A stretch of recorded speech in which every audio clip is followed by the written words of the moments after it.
Salut people, j'espère que vous allez bien. Je suis très content de vous retrouver pour une nouvelle vidéo. Voilà, il y a un nouveau décor, comme vous le savez, voilà, j'ai déménagé, changement de décor, c'est encore du temporaire, donc j'espère qu'on va réussir à s'améliorer. Je suis très content de vous retrouver. Cette fois-ci, je dirais sur une table avec un prototype. J'ai beaucoup de choses à vous raconter, j'ai plein de prototypes à vous présenter. J'essaie d'en faire le maximum pour vous permettre de faire les bons choix lors des campagnes de Kickstarter de financement participatif ou les sorties boutiques. Alors aujourd'hui, on va parler d'un jeu qui va sortir, c'est Valrock, alors qui va sortir, qui va passer en campagne de financement participatif qui arrive le 19 octobre, donc on a encore un petit peu de temps, quelques semaines avant que ça sorte. C'est chez Omea Games, c'est un éditeur français qui arrive, donc il lance Valrock. On va mettre ça derrière nous et puis vous présenter Valrock. Alors Valrock, pour un petit peu vous donner le lore, l'univers, en fait, c'est une ville, et vous êtes un mage avec une équipe, avec un assistant et un mercenaire, et vous arrivez en fin de scolarité, et il va falloir combattre les autres mages en domptant ou en tuant des créatures, et pour devenir en fait le meilleur des mages, montrer que vous avez été l'élève le plus studieux de la classe, et en cette période de rentrée, je pense que c'est une excellente chose de bien montrer à votre professeur que vous êtes studieux. Alors, voilà un petit peu tout le matériel. Alors, c'est du prototype, hein, donc comme j'aime bien à vous le rappeler, ça va encore évoluer, ça va encore être amené à être amélioré, sûrement à changer, puis on va y revenir je dirais dans la conclusion, dans mon avis, de cette vidéo. Alors, Valrock va se jouer sur un grand plateau. C'est un jeu qui va mêler draft et placement d'ouvriers. Donc c'est un mélange, alors c'est même en deux phases. Il y a une première partie de la partie qui va être en phase de draft, on va y revenir avec des créatures, et ensuite c'est les créatures d'une deuxième partie de placement d'ouvriers. Vous allez devoir les combattre ou les dompter. Alors, vous allez avoir 8 lieux différents. Vous allez avoir ici la tour de la magie noire, ici vous allez avoir la fontaine, la taverne, la grotte, l'arène, on va y revenir bien sûr, c'est l'arène, c'est là où vous allez combattre ou dompter vos créatures. Ici vous allez avoir le terrain d'entraînement, ici vous allez avoir le sanctuaire, ici vous allez avoir l'école, là où vous prenez vos cours. Donc il y a un petit peu de matériel, un petit peu de cartes, mais je vais vous présenter un petit peu comment ça se passe. Valrock, ça va se jouer, donc c'est de 1 à 4 joueurs. Je reviendrai sur la partie solo ou la partie coopérative, parce qu'il y a un mode coopératif, mais on va se concentrer surtout sur le mode de jeu qui est compétitif. Dans Valrock, il y a 3 types de créatures que vous allez pouvoir combattre ou dompter. Il y a des créatures mythiques, donc là ce sont des créatures, de très grandes créatures. On a des créatures sauvages, et on a des créatures, des domptables. Ce sont ces créatures que vous allez pouvoir, au lieu de les vaincre, vous allez pouvoir les chevaucher, et ça va donner des bonus. Alors, toutes ces cartes de créatures se présentent toujours de la même façon. Vous allez voir en haut à gauche, ce sont des points, ici, on voit ici, en vert, ce sont des points de victoire, en fait, que vous allez avoir, des points de prestige. C'est ce qui va être vous départager en fin de partie. Ici, sur la partie droite, vous avez en fait un certain nombre d'éléments, un minimum des éléments que vous devez avoir, parce que vous êtes un mage, et vous allez pouvoir agir avec 4 éléments, la terre, l'eau, l'air et le feu, donc assez classique, et donc ce sont des paliers à avoir pour pouvoir la vaincre ou la dompter. Et ensuite en bas, ce sont des points de magie que vous allez devoir dépenser lorsque vous allez les attaquer. Alors, on va rentrer tout de suite dans le vif du sujet, puis je vais vous présenter comme ça en même temps le matériel, pour bien comprendre comment se déroule une partie de Valrock. Alors Valrock, une fois que vous avez mis le plateau en jeu, chaque joueur récupère ici un plateau personnage. Dans ce plateau personnage, vous allez avoir des jauges, hein. Donc ici, la première ligne en haut, c'est la jauge de magie. On commence avec un niveau de 3 de magie. Il y a les 4 éléments, hein. Donc la terre, l'eau, l'air et le feu. On commence avec un point dans chaque élément. Et puis ensuite, vous allez voir, c'est un décompte pour les créatures hybrides que vous allez vaincre, parce qu'elles vont vous rapporter des points négatifs. Mais on va y revenir. Vous allez avoir 3 petits meeples qui vont représenter votre mage, un assistant, et puis un mercenaire que vous allez pouvoir donc envoyer, et vous commencez la partie avec 3 pièces, des Vals, dans le thème du Valrock, sont des pièces de monnaie. Alors, on commence par la phase de draft.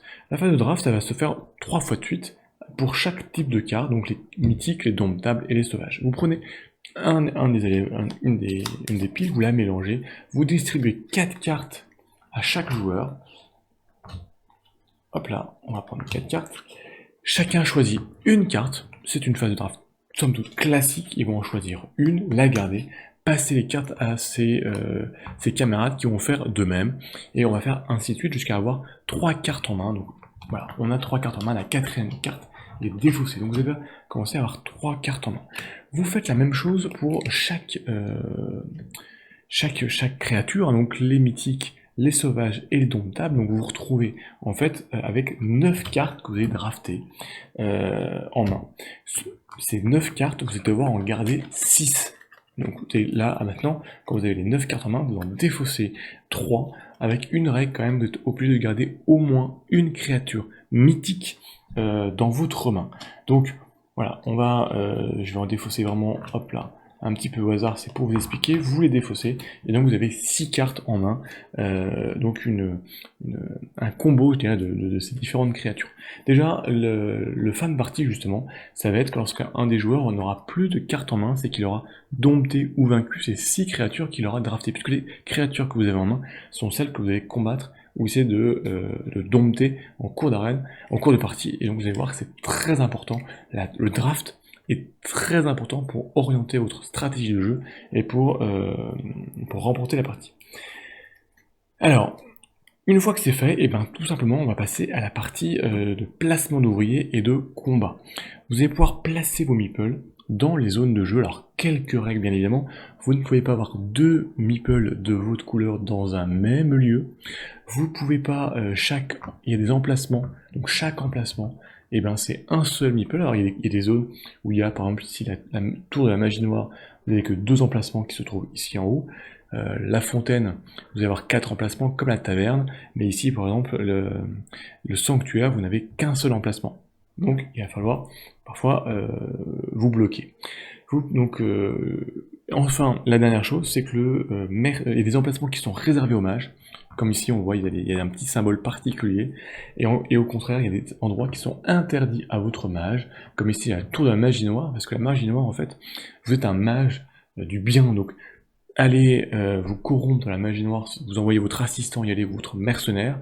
Ça va vous donner des bonus, mais aussi des points de victoire en malus en fin de partie. Donc, c'est à utiliser à bon escient. Donc, voilà, donc la suite de la partie, c'est donc tout d'abord de déployer vos personnages. Donc vous allez les déployer dans différents endroits, chacun à son tour de jeu, si je puis dire.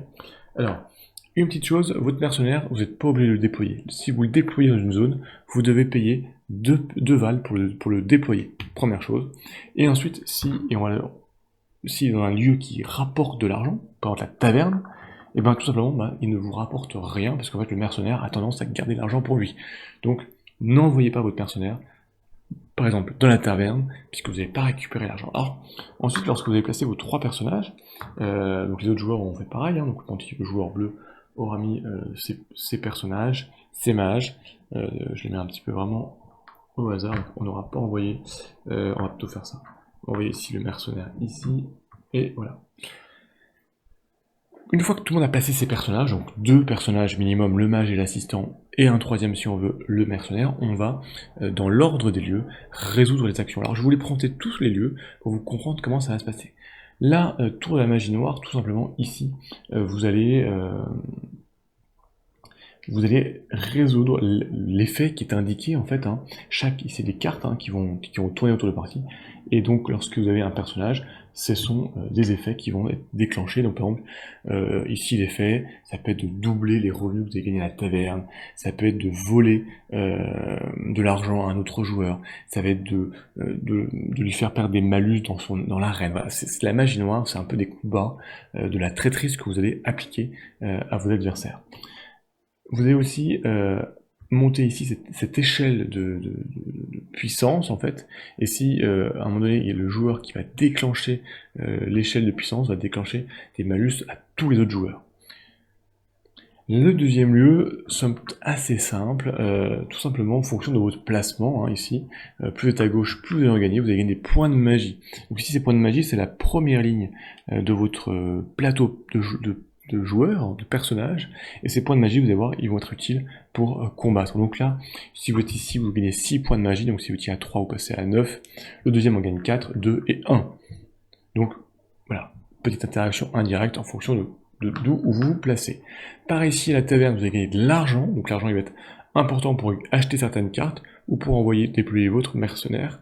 Donc là, plus il y aura de monde à la taverne, moins vous allez gagner d'argent. C'est-à-dire que si vous êtes seul, s'il y a un seul joueur, vous gagnez 5 pièces d'argent. S'il y a 2 joueurs, c'est 4 pièces chaque joueur. 3 pièces s'il y a 3 joueurs, 2 pièces s'il y a 4 joueurs. Donc voilà, il faut aller à la taverne, et s'il y a d'autres camarades qui viennent avec vous, vous allez gagner moins d'argent, et il va falloir essayer d'aller seul. Ici, vous allez vous déployer, comme vous déployez, vous choisissez votre case, il y a les 4 éléments, pardon, le feu, l'eau, la terre et l'air, et donc quand vous déployez, tout simplement, vous allez ici vous révéler une carte action, et sur ces cartes actions, elles vont servir pour différentes choses, mais là on va regarder le pourtour où vous avez les 4 éléments qui sont dessinés, et si vous êtes sur on va regarder l'élément où vous êtes, hein, donc ici l'eau, et on va regarder s'il y a un bonus. Alors certaines fois il n'y a aucun bonus, donc là vous n'aurez rien trouvé, là votre feu dans la caverne a échoué, mais d'autres cartes, d'autres zones vous donnent des bonus, ça peut être des points de magie, des points de des pièces, comme ici 4 pièces d'or si vous étiez dans la zone du feu, ça peut être de gagner des points de compétence dans un des éléments, ça peut être de gagner des potions qui vont vous permettre, en fait les potions sont notamment des points de magie à utiliser quand vous le souhaitez. Voilà, donc ce sont des fouilles, c'est une probabilité si je peux dire, en résolvant la carte action. On va passer ici à la zone de notre terrain d'entraînement, qui est une zone qui est réservée à votre mage. Seul le mage peut aller à la zone d'entraînement. Alors là, c'est un peu un système de stop et encore, qu'on va encore jouer avec nos cartes d'action.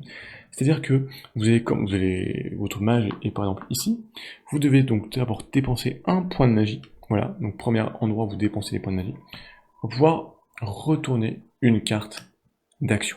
Cette fois-ci, on va regarder le centre de la carte action. Dans la carte action, vous avez ici un système de jauge. Une jauge, c'est 6 petits récipients là. Donc c'est une barre en fait avec 6 éléments. Cette barre est plus ou moins remplie. Vous avez des jauges comme ici. Ici une jauge qui est remplie à 3 cases sur 6. Vous allez pouvoir ici prendre 2 cases sur 6. Vous avez des endroits où la jauge est complètement remplie comme celle-ci. Voilà, c'est une jauge complètement remplie. Donc vous dépensez un point de magie, vous retournez une carte. Et vous regardez votre jauge. Vous pouvez décider de vous arrêter ou de continuer. À ce moment-là, vous pochez une deuxième carte action, mais vous dépensez un point de magie. Voilà. Donc, c'est un système de stop et encore, parce que voilà, vous pouvez, tant que vous avez des points de magie, décider de retourner des cartes. Alors, il y a quand même attention à un risque, c'est qu'il y a des cartes de blessure. Ce sont des cartes, en fait, ici, lorsque la jauge est complètement vide. Donc, si vous récupérez une blessure, c'est pas très grave, mais si vous venez à récupérer une deuxième blessure, parce que vous êtes un petit peu trop gourmand, et bien ce qui se passe, c'est que votre phase stop immédiatement, et votre mage ne sera pas disponible pour le tour suivant. Donc il faut être vigilant. Une fois que vous avez décidé soit d'arrêter, soit parce que vous êtes blessé, vous êtes trop entraîné, et bien on va regarder un petit peu les compétences que vous avez gagnées. Vous avez décidé dans quelles compétences vous voulez agir, donc dans quel élément vous voulez vous entraîner, donc dans un des 4 éléments. Et là, cette fois-ci, avec toutes les cartes que vous avez piochées, que vous avez récoltées, il va falloir faire remplir des jauges. Donc en combinant des cartes, donc lorsque c'est une jauge pleine, pas de souci, elle est pleine, mais par contre si vous avez une jauge remplie à 2 cases, il va falloir aller chercher d'autres cartes avec 2 cases, pour faire ici 6 cases qui remplissent une jauge. Donc on va compter le nombre de jauges que vous remplissez, et vous gagnez autant de points de compétences dans l'élément que vous avez choisi, pour lequel vous avez opté. Et s'il vous reste des cartes que vous n'avez pas utilisées parce que vous n'avez pas assez d'éléments pour remplir votre jauge, et bien ces cartes, vous les gardez, vous les mettez de côté, et elles pourront être utilisées plus tard. C'est votre entraînement est en train d'entrer en vous, et donc à utiliser ensuite pour compléter la partie. Ici, vous avez un système d'offrande en fait. Vous allez choisir, donc vous déployez, vous choisissez sur quel statut, à quel dieu vous allez faire des offrandes. Donc là, vous devez dépenser de l'argent. Et donc là, en fonction du degré d'offrande, vous allez gagner des faveurs ou non des dieux. Si vous dépensez 8 ou plus d'argent, donc vous le mettez sur la statue correspondant à l'élément auquel vous faites une offrande, immédiatement vous gagnez une faveur divine, et donc pareil, vous allez gagner des points ici de compétences dans l'élément concerné. Si vous mettez moins d'argent, si vous mettez entre 1 et 8, en fonction de la somme que vous allez offrir, on va retourner une carte, et en fonction de ce que vous allez trouver au centre, vous allez gagner ou non une faveur divine. C'est-à-dire que si vous mettez une ou deux pièces de monnaie seulement, vous êtes un petit peu radin, pour avoir la faveur divine, il va falloir tomber forcément sur une carte avec une jauge qui est pleine, ce qui n'est pas simple. Si vous jouez entre 3 ou 4 pièces, vous aurez une faveur divine si vous tombez sur une jauge pleine ou une carte avec une blessure. Et si entre 5 et 7 de pièces que vous allez parier, alors vous pariez non, vous allez offrir, vous gagnez une faveur si vous retournez une carte avec une jauge soit complètement pleine, soit une blessure, soit une demi-jauge. Voilà, donc à vous de savoir ce que vous allez parier, offrir en tout cas. Et ensuite, cet argent va rester sur l'offrande, alors dans le sanctuaire. Alors pourquoi? Parce que déjà, il y a des cartes de magie noire qui vous permettent de voler de l'argent. Dans le sanctuaire, vous êtes un petit filou, mais aussi surtout, en fait, on regarde toujours les offrandes qu'il y a, et le dieu qui est le plus d'offrandes, ça vous donne des points de bonus supplémentaires, vous allez voir dans le combat, dans l'arène, pour tous ceux qui vont s'engager, c'est voilà pour tout le monde. Donc la quantité d'argent est importante si vous voulez avoir un bonus dans tel ou tel élément, puisque vous allez avoir besoin des éléments pour combattre vos créatures.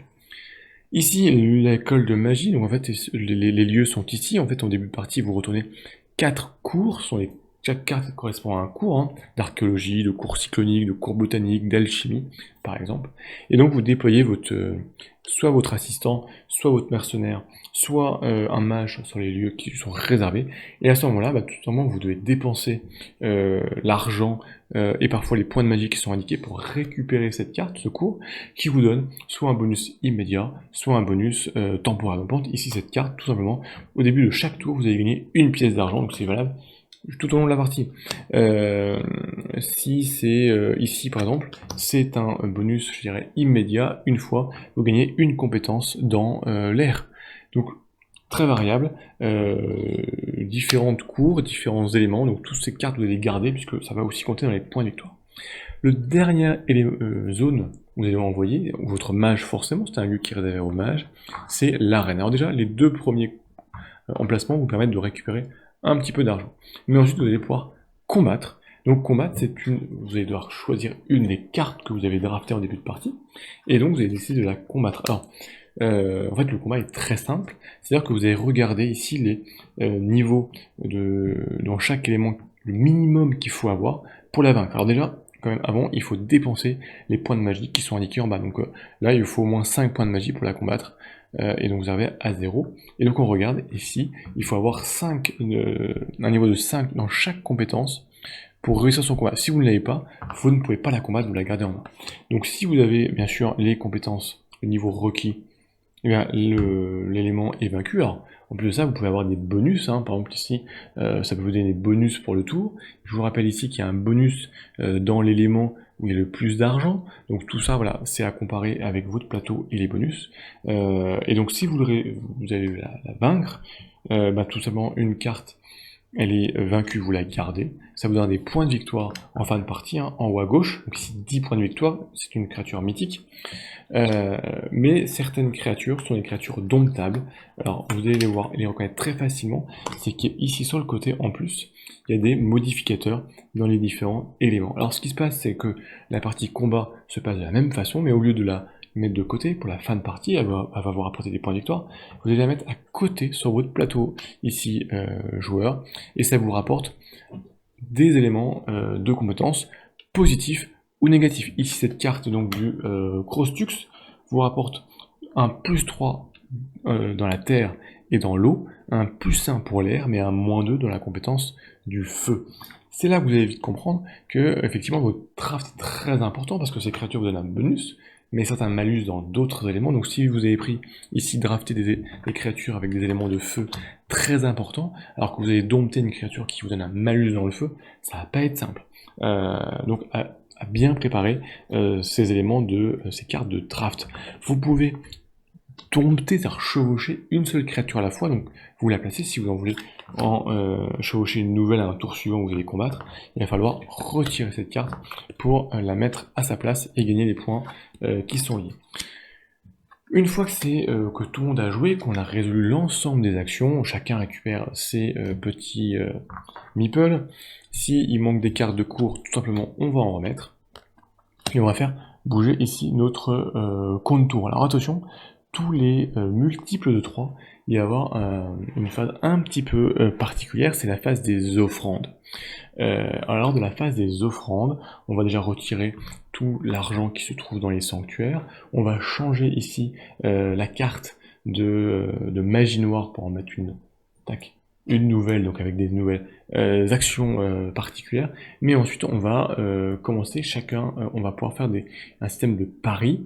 Donc on va faire pour les 4 éléments, chacun va parier une quantité de val qu'il souhaite, on va regarder qui a parié le plus dans l'élément concerné, et il gagne une faveur. Vous faites une meilleure offrande que tout le monde, vous avez une faveur, donc vous gagnez en fait un élément de compétence dans l'élément en question. Et tout l'argent qui était parié de tous les joueurs est mis sur la statue, donc effectivement ça va donner orienté pour les 3 prochains tours le bonus que vous allez avoir ici dans l'arène dans la compétence indiquée, mais surtout ce sont des argents qui vont pouvoir être volés.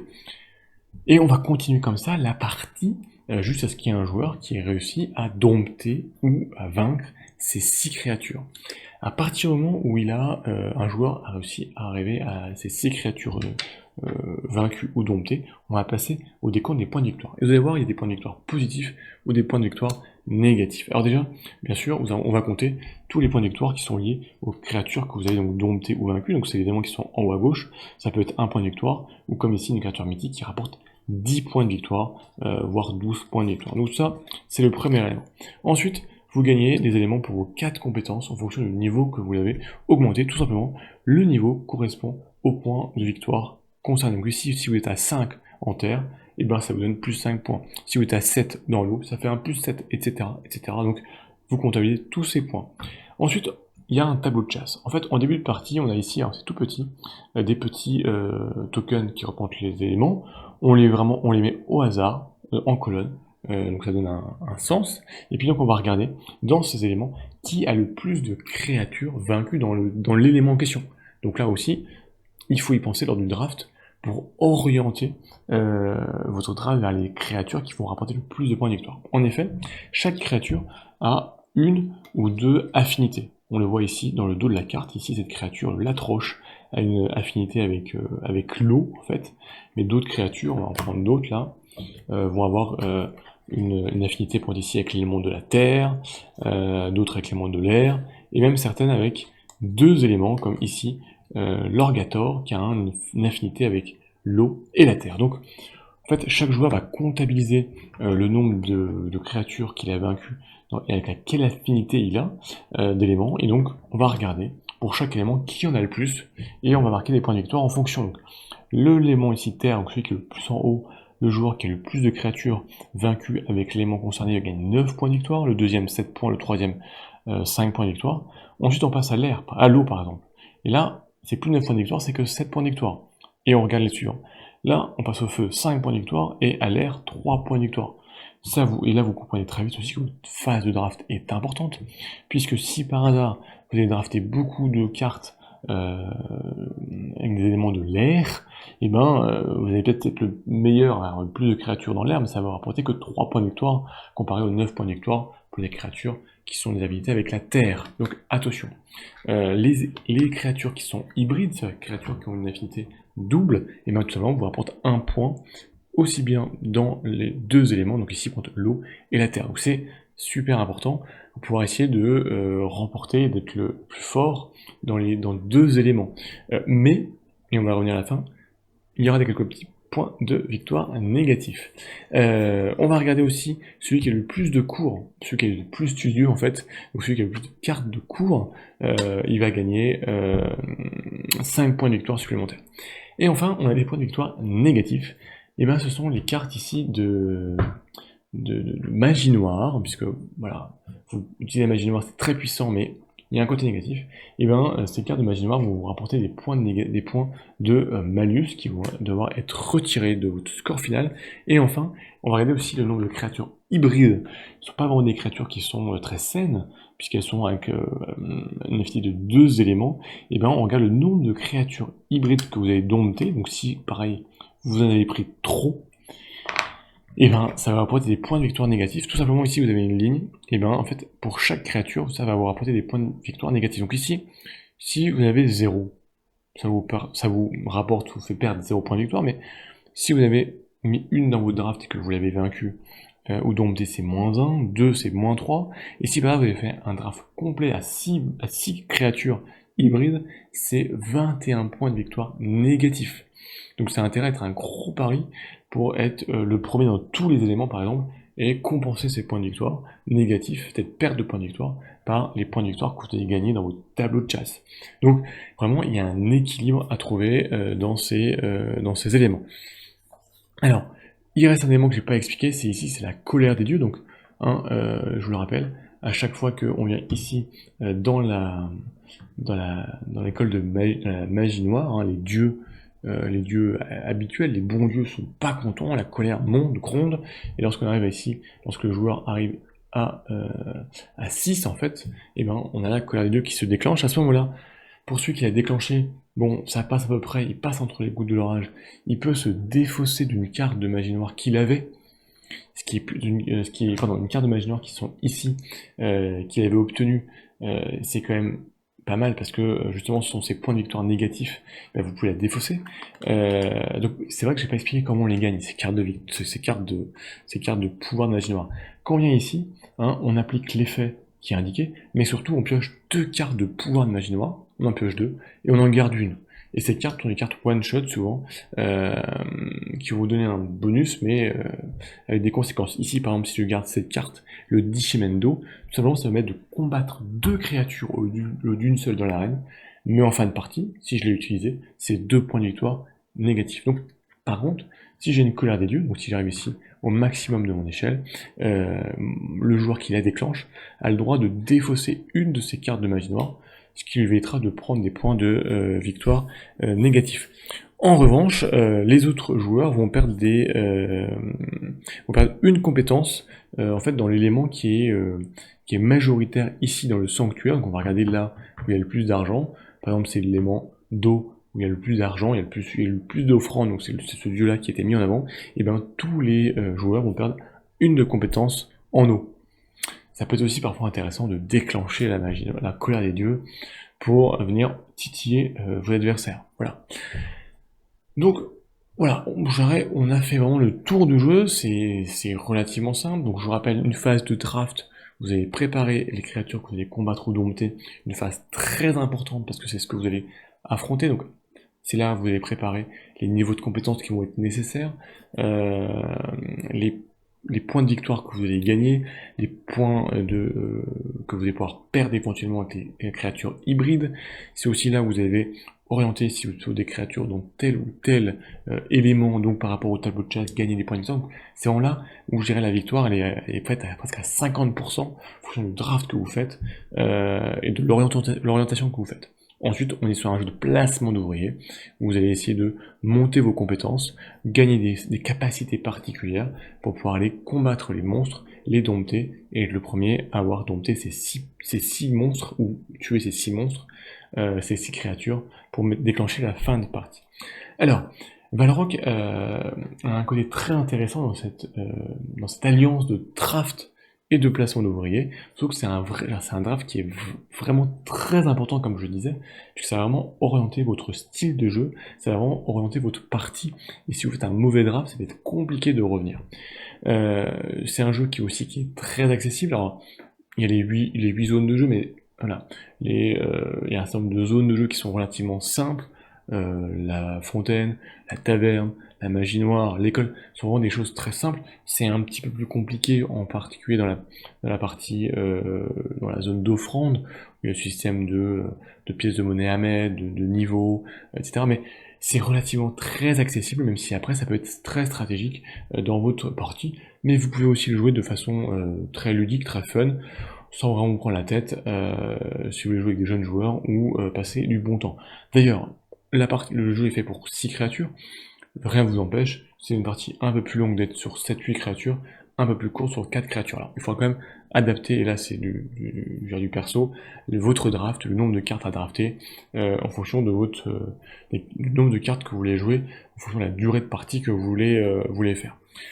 Sinon, on est sur du prototype, mais voilà, il y a, je pense, encore un petit peu de travail d'ergonomie à faire sur le plateau, parce que vous avez beaucoup... en fait, tous les éléments quasiment sont hors du plateau. C'est un petit peu dommage. C'est-à-dire que là, vous avez les cours qui sont hors du plateau. Alors, ce qui, d'un autre côté, vous permet de profiter des illustrations qui sont très jolies, vraiment vous immerger.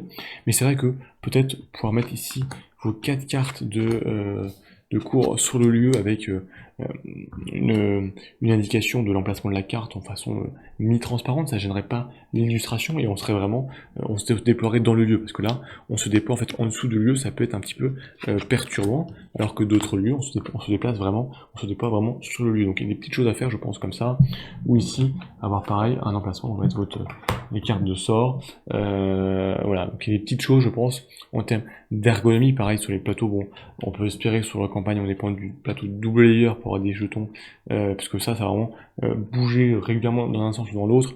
Voilà. Il y a ces petites choses d'ergonomie, de confort de jeu. Au niveau des créatures, les cartes sont très lisibles en revanche, et ça, il n'y a aucune difficulté. On peut peut-être voir ici au niveau des illustrations, au niveau du design peut-être, voilà, quelque chose de encore plus immersif, même si c'est très ergonomique, donc en termes de compréhension, et ce qui fait que c'est un atout à ce jeu d'accessibilité. Tout se fait avec des symboles, voilà, c'est super simple, ça se passe très bien. Ici peut-être, c'est tout petit, voilà. Mais on est vraiment sur la partie ergonomie, et étant donné que c'est un prototype, tout ça, ça va être vraiment être revu, être amélioré, donc il n'y a vraiment pas de difficulté, mais au niveau des sensations de jeu, des règles de jeu, il y a pas de grosses difficultés, c'est un jeu pour moi qui est accessible, je dirais que c'est un jeu qui est familial, il n'y a pas de... Voilà, peut-être pour des enfants un petit peu joueurs, ça va passer à partir de 8-10 ans. En dessous, ça va être un petit peu compliqué. On est sur du familial, on n'est pas sur un gros jeu expert, mais voilà, justement, on est sur une bonne entrée en matière et surtout une, une alliance qui est assez intéressante de la partie draft et ensuite placement d'ouvriers, avec vraiment une interaction très très forte.